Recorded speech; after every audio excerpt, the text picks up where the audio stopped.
আদিতমারি উপজেলার সাপটিবাড়ি ইউনিয়নের সাপটিবাড়ি বহুমুখী উচ্চ বিদ্যালয় মাঠে দাঁড়িপাল্লার জনসমাবেশ ছিল।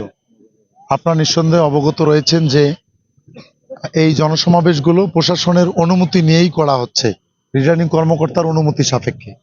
আমরা এগুলো দরখাস্ত দিয়ে রীতিমতো রিটার্নিং কর্মকর্তার অনুমতি নিয়েই আমরা এই জনসভা করেছি। আমার আজকে সারাদিনে নির্বাচনী সফর ছিল, উঠান বৈঠক ছিল তুষভান্ডার ইউনিয়নে, আর আজকে জনসভা ছিল সাপটিবাড়ি ইউনিয়নে। তুষভান্ডার ইউনিয়নে জনসভা শেষ করে আসার সময় আমার সফর সঙ্গী হিসাবে কয়েকটি মোটরসাইকেলে কয়েকজন ভাই আমার সঙ্গে আসতেছিলেন এই জনসভা স্থলে আসার সময় সাপটিবাড়ির মাঝ পথে আমার গাড়িটা ইতিমধ্যেই মাঠে ঢুকে পড়েছে, পেছনে ছিল আমার এই সফর সঙ্গীর মোটরসাইকেল। সেখানে আমরা ওনাদের কাছ থেকে শুনলাম যেটি যে অতর্কিতভাবে বিএনপির ধানের শীষের নামে একটা মিছিল শুরু করেছে সাপটিবাড়ি বাজারে। অতর্কিতভাবে একটি রাস্তা থেকে এসে আমাদের প্রথমে যিনি এই মুরব্বী, ওনার মোটরসাইকেলে আপনার দাঁড়িপাল্লার একটা প্রতীক ছিল, সেটি সর্বপ্রথম ভেঙে দিয়ে ওনার গাড়িটা ফেলে দেয়। উনি পড়ে যায়। উনি অবসরপ্রাপ্ত শিক্ষক ছিলেন, প্রাইমারি স্কুলের শিক্ষক, বয়োজ্যেষ্ঠ মানুষ, 70 ঊর্ধ্ব ওনার বয়স। এখন উনি ঠিক মতো চলাফেরা করতে পারে না।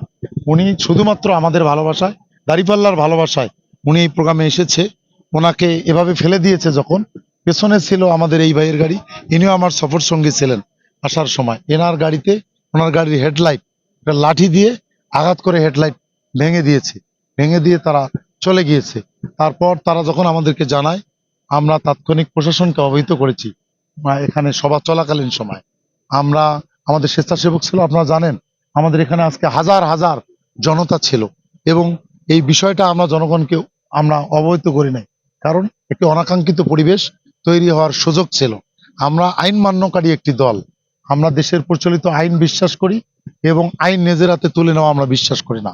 আজকে যদি আমরা আইন নিজের হাতে তুলে নিতাম, এটার প্রতিবাদ আজকে আমরা করার চেষ্টা করতাম, হয়তো ভিন্ন ঘটনা ঘটে যেতে পারত।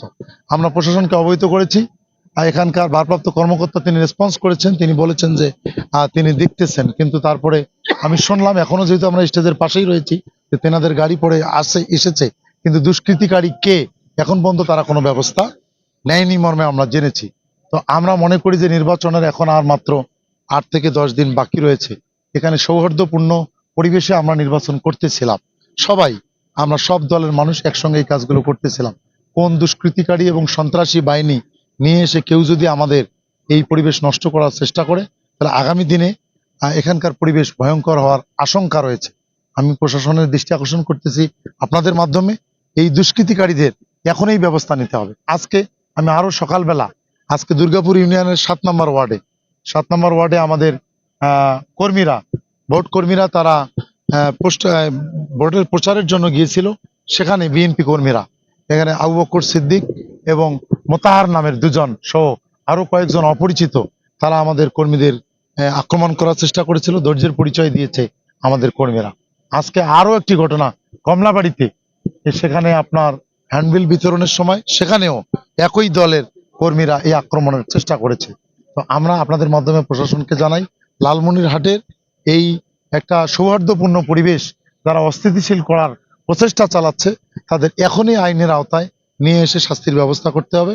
তা না হলে আমরা জনগণকে কিন্তু থামাতে পারবো না।